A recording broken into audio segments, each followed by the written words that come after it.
Tough time never lasts. Only tough people last.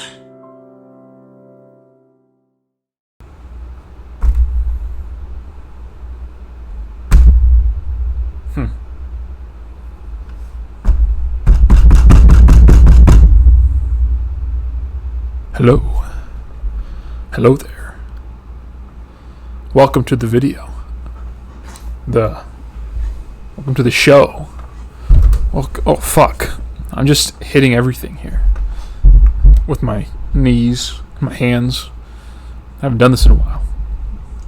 I haven't made a video since the incident. Yeah, so welcome to the video. Today we're just gonna be talking a little bit about what's been going on in my life, and over the past 5 months is it? I think we'll dive into that.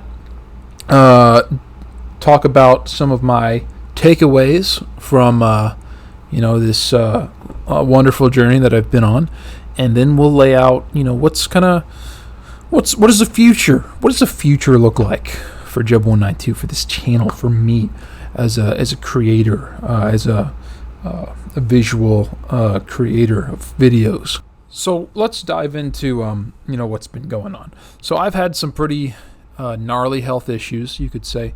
I was almost cast as the next big member of the VeggieTales franchise, and it's been pretty terrifying, actually. It's not been fun. I didn't enjoy it, and so here's what happened. I'm gonna give you like the Cliff Notes version. Essentially, I got very sick, and with some sort of unknown infectious organism that they were never able to actually track down or like find on any of the blood cultures. But whatever it was kicked the fucking shit out of me, and left me with permanent brain damage. So digging into that a little bit more, the infection started out as like a pretty normal, like, it's kind of like flu symptoms, like not something you would ever think would progress to what it progressed to. Started out mild fever, turned into, I spent a week hovering between like 101 and 103 degree fevers, which I had gone to the ER for, but they were like, it's probably just the flu or something, it's nothing big. And looking back now, after having many conversations with specialists and doctors, they were like, yeah, during that week is probably when you were going through sepsis. So if you don't know what sepsis is, look it up. It's not good. It's essentially like a blood thing. I still don't really understand it completely. I try to like dig into some of the big words they tell me, and then I like start looking at it, and it freaks me out. So then I stop, and I stop thinking about it. But I had that happen, and then I had the infection spread to multiple parts of my body, mainly my lungs. So I had like pneumonia, which it was actually a pretty mild pneumonia. Like, I've had pneumonia before and was hospitalized for it, but this time it wasn't as bad. I knew I had it. I could kind of feel it, but and it was also weird because it wouldn't show up on actual X-rays. It would only show up on CT scans, which that was kind of strange. I don't know why it wouldn't show up on an X-ray, but so I had pneumonia. They ended up finding vegetation on one of my heart valves, which vegetation is just like infectious, just like an infectious organism or growth or whatever. And then from that, they and this was I would say a week and a half or 2 weeks after the initial symptoms started. And this is what I eventually went to the hospital for, and what was like the real, I guess, like life-threatening thing, like, among all the other parts. I had septic emboli in my brain, which is essentially when an infection gets into your bloodstream and travels through your veins or whatever, and ends up at a blood vessel where the infectious stuff kind of builds up, and it ends up causing a blood clot on that blood vessel. So like I had 2 of those in my brain, and the crazy thing was prior, like leading up to me going to the hospital for this, I had started having these episodes where I would get this intense brain fog, I guess you could describe it as. But essentially what would happen is it would start, like I would start losing the ability to use like fine motor movements. So like I wouldn't be able to write my name down on a piece of paper. And I remember one time I was playing Warzone, and like I could tell that it was starting to happen because it started getting like way harder to like aim and like move and like do all the things that you do in a game. And then the other component of it is that I would lose the ability to form like sentences and speak like almost completely. I would still be able to like say yes or no. And I was also aware of everything that was going on when it happened. And I ended up finding out that these were seizures that I was experiencing. And it's weird because like you think of seizure, you think of like a grand mal seizure or something like that, where you're like on the ground, like just fucking shaking and foaming at the mouth, and that's not what I experienced at all. So I was like, what are you talking about? And they were like, yeah, it's those are seizures. Yeah, so that's what led me to the hospital, and I actually went to the ER twice. The first time I was experiencing this, and the doctors or the neurologist or whoever was there, they were like, yeah, it's probably just something from this infection that you have. It's not a big deal. It's probably just like a panic attack. So you're fine. Just you don't need to come back here for these symptoms. Like they literally told me not to come back for these symptoms. I was like, what? I was like, okay. Talk about like this whole experience, I've mostly been pretty like, prone to like believe doctors and things like that. And like, I've been like, this whole like, oh, I'm pro science shit. Right. And I'm absolutely like 100% other side of the fucking coin now. Like, I don't trust doctors. I don't trust what they say. The entire treatment for me at the hospital was them throwing shit at the wall just to see what would stick. It was not like they never knew what was happening fully. They never knew why it was happening. They never figured out if I had like an underlying condition. And granted, I'm not at the fucking Mayo Clinic or something. It's just like, some hospital. It just destroyed like all the trust that I had in like healthcare and medical professionals and things like that, like out the window. Now, granted, they did fix me. Like they were able to fix me, but it wasn't because they knew exactly what to do and how to do it. Like the way it was explained to me is that we're going to try a few different things. We're going to try these antibiotics and hopefully they work. I was like, okay, cool.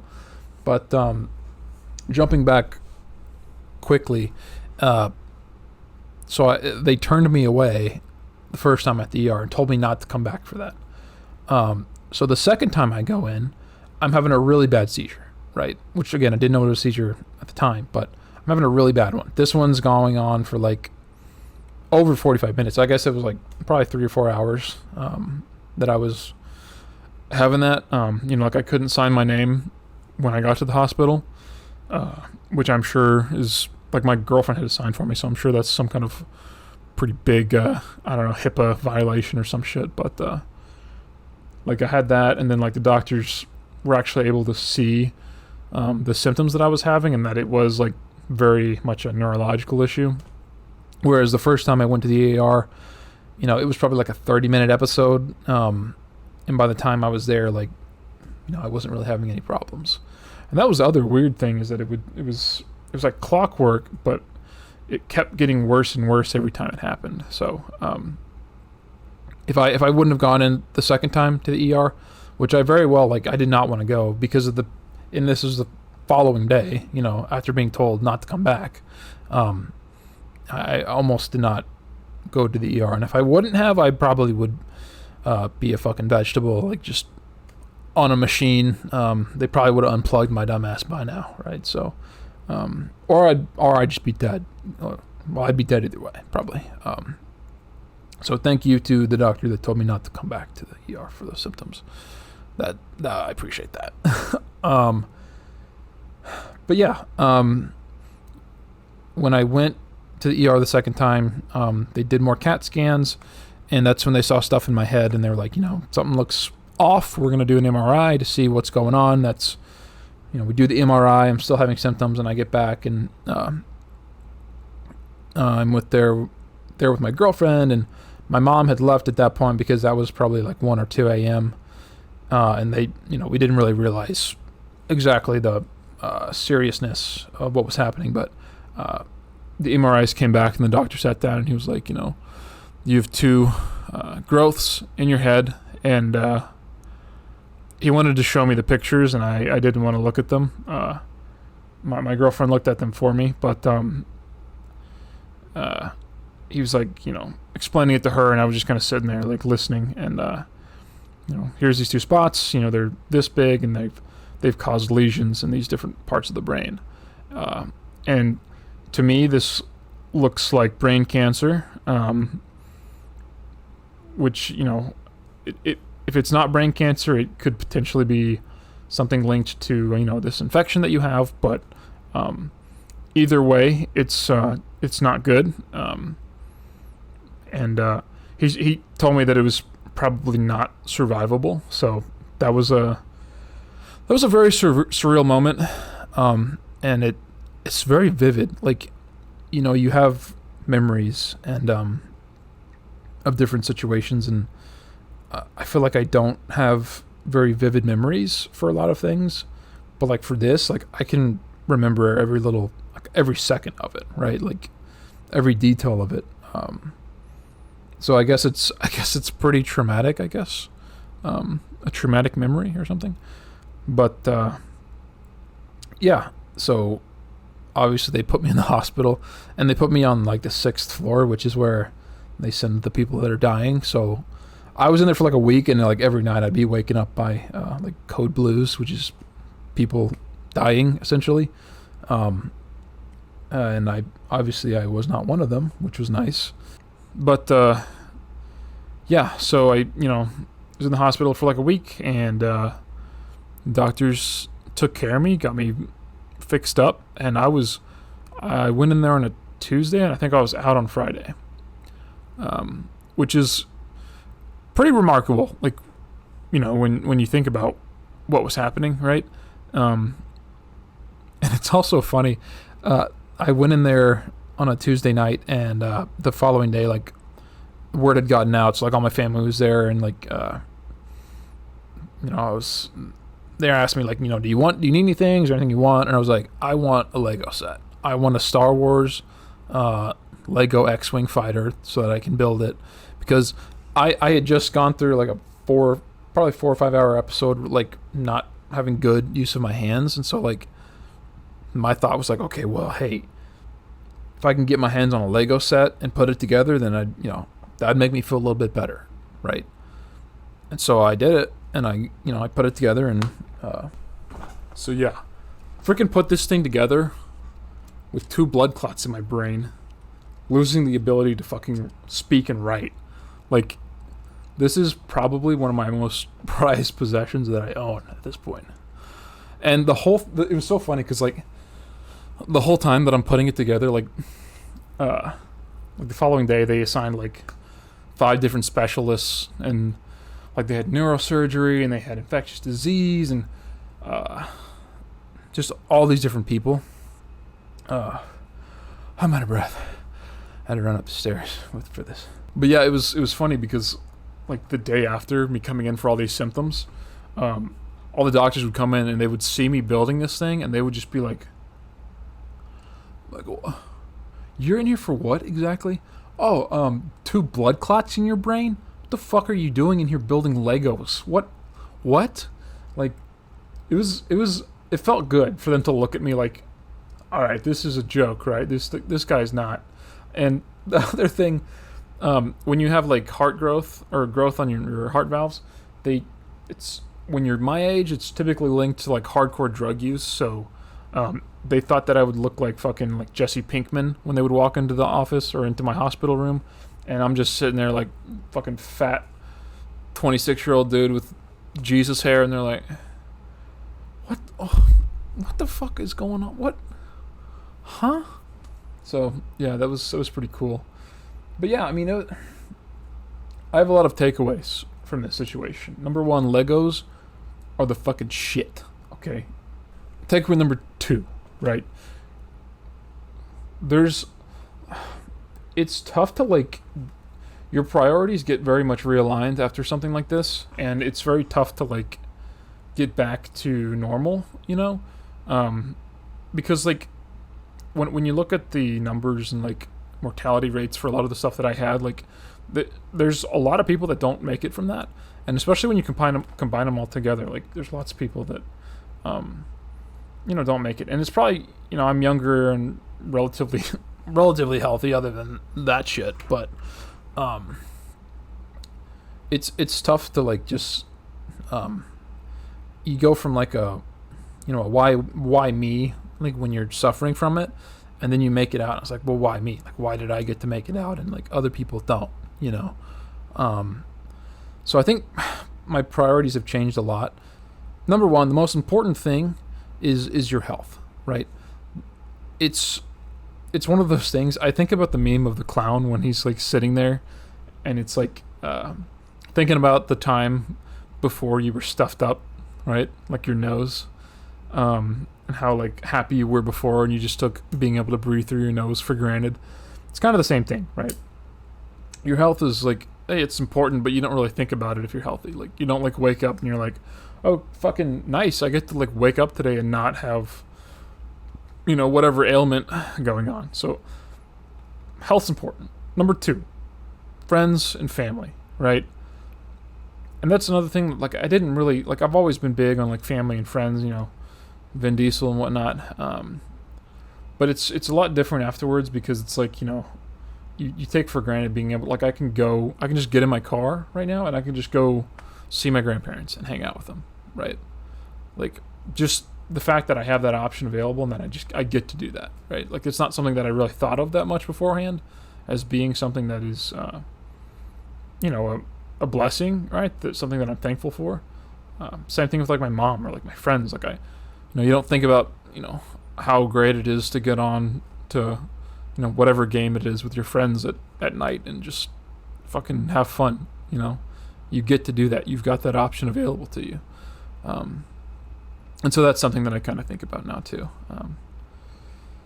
But that's the big thing, right?